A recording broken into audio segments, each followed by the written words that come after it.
Good morning बच्चों। आज हम चैप्टर 3 समझ में आई बात पढ़ेंगे।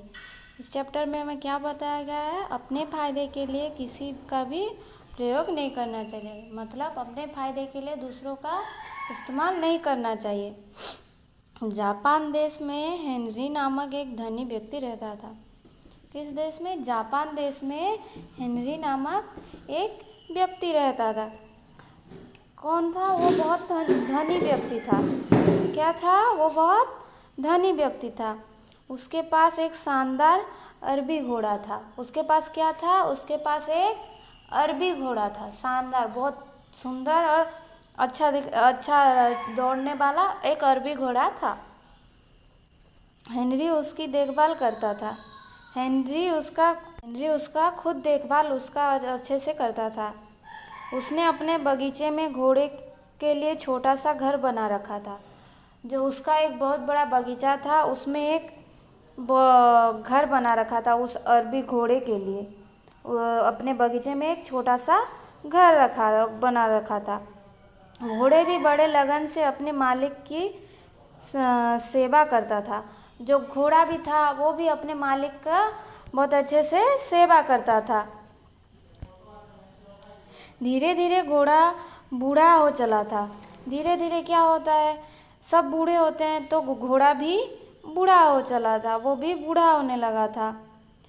अब उससे अपने स्वामी की उतनी सेवा नहीं होती थी।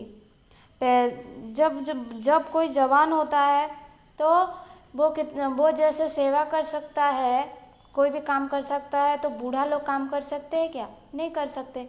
वैसे ही वो घोड़ा भी जवान होने के बाद जितना उसके मालिक की सेवा करता था, अब वो बूढ़ा हो गया था तो उतनी सेवा और नहीं होती थी। हेनरी को उसका दाना पानी अखरने लगा। हेनरी क्या करने लगा? उसका दाना पानी को और ध्यान देने नहीं लगा। वो जो खुद खिलाता था हमेशा उसको अनदेखा करने लगा। उसको खाना पीना देना कम करने लगा। एक दिन उसने बूढ़े घोड़े को बाग के बाहर खदेड़ दिया। एक दिन क्या किया उसने? बूढ़े घोड़े को बाग के बाहर भेज दिया। बूढ़े घोड़े को अपने बाग से बाहर खदेड़ दिया, मतलब निकाल दिया, बाग से बाहर निकाल दिया। घोड़ा बेचारा भोजन की तलाश में मारा फिरने लगा। घोड़ा बेचारा बूढ़ा हो गया था, उससे उतना काम नहीं हो रहा था, तो हेनरी ने उसको उसके घर से खदेड़ दिया।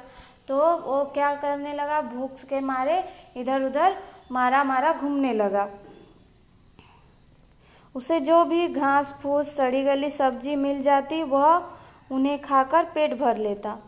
उसे जो भी चाहे मिल जाता, घास फूस सड़ी गली सब्जी या फिर जो भी कुछ उसे मिल जाता, उसे खाकर वो अपना गुजारा कर लेता। जापान के राजा के महल के बाहर बहुत सुंदर बगीचा था। वो जापान में रहता था कि नहीं? हेनरी कहाँ रहता था? जापान में।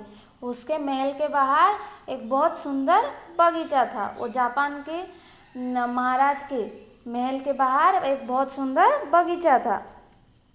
राजा ने बगीचे के द्वार पर रस्सी में एक घंटी बंधवा रखी थी।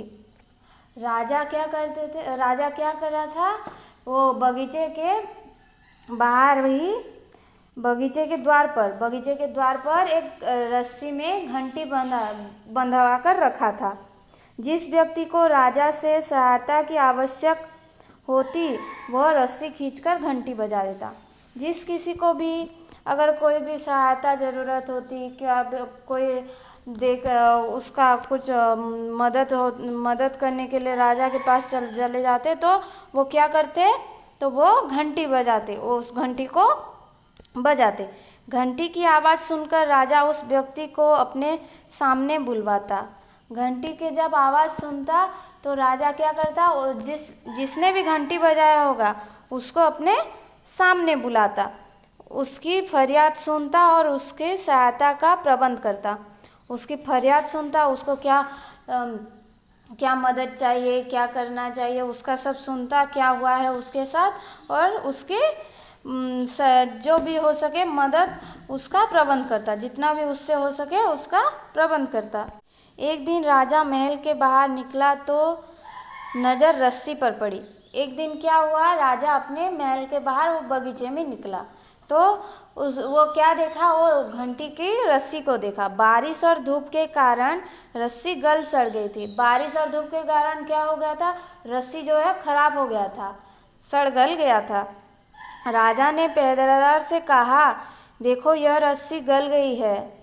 राजा ने अपने पहरेदार से कहा कि यह रस्सी गल गई है, बारिश और धूप के कारण यह रस्सी खराब हो गई है, किसी के खींचते ही टूट जाएगी। किसी ने अगर बजाने की कोशिश की घंटी को और खींचा तो ये धड़म से टूट जाएगा। आज ही इस रस्सी को बदल दो, आज ही इस रस्सी को बदल दो बोल के बोला।